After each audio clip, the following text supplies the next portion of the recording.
Can you use your HSA to buy sunscreen? And if so, oh, the cap broke off. Oh my gosh. Well, we're never going to have this again. Bondstone Kentucky Straight Bourbon. I was doing you guys a favor and I was trying to have Kentucky bourbon and the darn thing, I can't even get it open. Well, that's the bottle. That gets a 0 in my book. Oh, that's horrible. Water it is. So, ironically, I got this question quite a bit.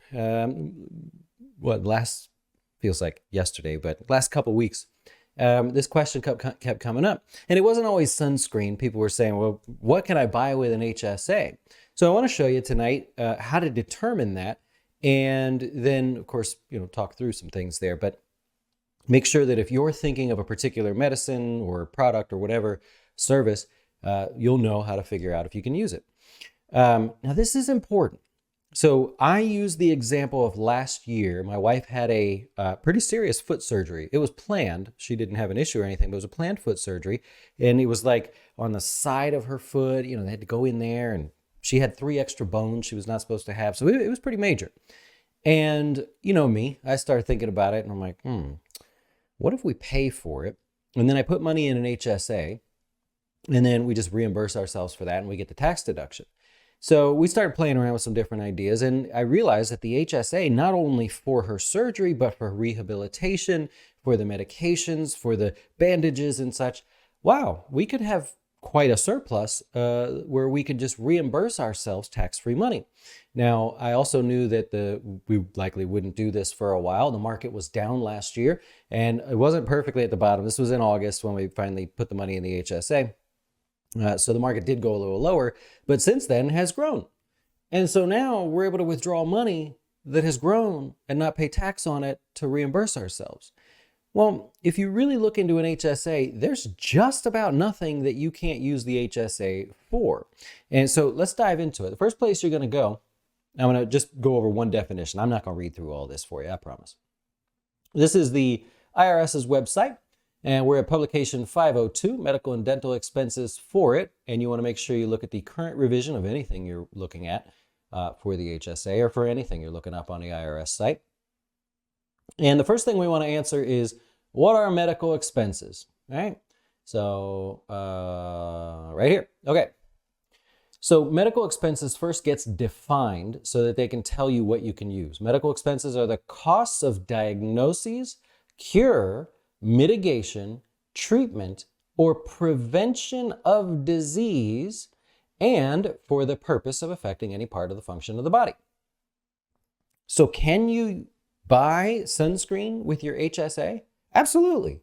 It is 100% within the rules that you can buy sunscreen for yourself, your spouse, maybe you have a family member that's living with you that's not a child, as long as they're living with you more than half the time. Yeah, go for it. Because what did that definition just say? Medical expenses are costs. Costs of, in this case, prevention of disease. So, all right, what can we do here? You can, now I'm going to go over a couple of them. I made a whole huge list here. You can use this for acupuncture. We just had a client buy a guide dog. They needed one, but bought a guide dog there. It can be for in vitro fertilization. It could be for infertility treatment. Yeah, just something to talk about there. You can do physical therapy. You can see a psychologist, speech therapy. If you want to stop smoking, you can use any of that. That includes what's the gum or the patches, if you do that sort of thing. Anything that's prescribed for that. Vision, anything vision related, dental related, cleanings, x-rays, things like that. Any prescription, really, as long as it's prescribed for potential illness and not prescribed, just because you knew somebody that would give you a prescription. How do you say it? The latest change in the rules, feminine hygiene products, right? That used to not be in there. Now you can technically do that. So think about these things that I'm mentioning. Ibuprofen, you buy a little bit of that. The things that I'm mentioning that you can buy and reduce your taxable income because of contributions, presumably, you make to an HSA. So All this time is spent on, budgeting and, oh my God, I would put a few dollars in this envelope and put a few dollars in this envelope. And you're doing that, but we don't spend time on the fun stuff. Not that that's not fun. But hey, not me, but I'm going to buy birth control anyways. Why don't I buy it from my HSA? I'm reducing the taxable amount I have to pay. I know it's pennies, but if you're allowed to do these things, which most HSAs come with a debit card, so go ahead and do that. I like going to the chiropractor. I've kind of a fascinating study of the body in that case. I like learning that stuff. I can crack my own parts, but I like going to the chiropractor. I do not like going to the dentist, but the dentist is something that is included in there. Over-the-counter medications, they don't all have to be prescribed. I mentioned ibuprofen just a minute ago. Your kid got lice.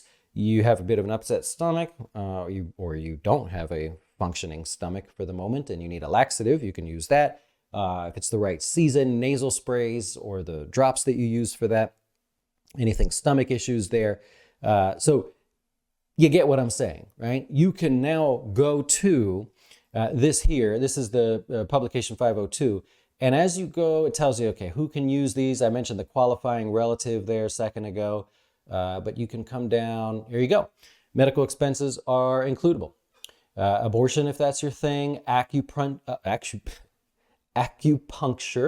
If you're trying to, get off the sauce there, you find out you're an alcoholic and you're actually going through that. I wish you the best, but you're able to use that. Of course, in the ambulance, things like that. Bandages, I mentioned a second ago, that is of course included. Birth control pills. By the way, we live in a day and age where you do not have to be a female to get birth control pills, believe it or not. Breast pumps, things like that. Now here's some interesting things. Capital expenses. Imagine that you become disabled, or you are already. You are allowed to use your HSA to lower your sink, or hire a construction company to lower your sink for you, or make those handicapped sinks that are wheelchair accessible. You might need a ramp to get inside. I can't relate. I'm spitballing here, but you can use it for that. So we're reducing the income by using things that we're allowed to do. Maybe your car, people, maybe had a bad accident and you can't drive with one hand or the other. You can get an adjustment to your car. I've seen them. I don't know what they're called. There's so many things. Do you wear contact lenses? Yeah, you could use it for that as well.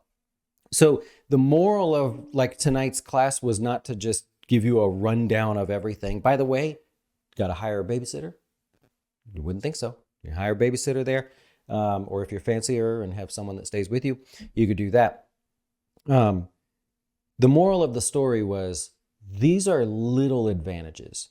We are now getting into that economic cycle where the little advantages is where we're going to make the difference. It's become sort of popular to say, well, don't stop drinking Starbucks. You enjoy your Starbucks and budget somewhere else. I don't know where that started, probably Starbucks. But this sort of thing, this is stuff that people don't point out and say, well, you realize there's dollars there. I sort of, get my jollies by, saving a few dollars and not paying the government a few extra dollars. So you go do it.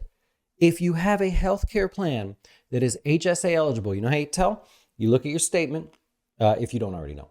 You look at your statement, and on the top where it has your name, so it have your name and your address kind of thing, it will say QHDP, Qualified High Deductible Plan. And in every case that I've seen, if it says that, well, you have an HSA eligible plan. You go open it. Lastly, a lot of people get this confused. They think that, well, my employer doesn't offer one. No, they don't have to. The HSA is not like a 401k where if your employer doesn't offer it, you can't have it. If you have a high deductible plan because you work somewhere, your spouse works somewhere, and you use their insurance and it's a high deductible plan, you count. Go get yourself an HSA. It's a family, plan, but you'll get that. And you can set it up. It does not have to be linked through your employer. In fact, here at Jazz, we have an HSA eligible plan. We do. And I have an HSA in one place. Eric's got one in the other place, and Baby Jazz is about to start one, and she doesn't like where the HSA is for me, so she's going to hunt down her own. And so that's totally acceptable. There's no problems there.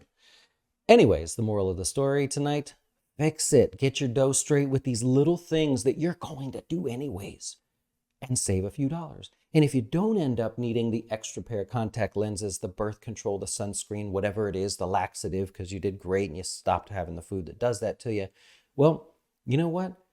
That money can grow. Tax-free.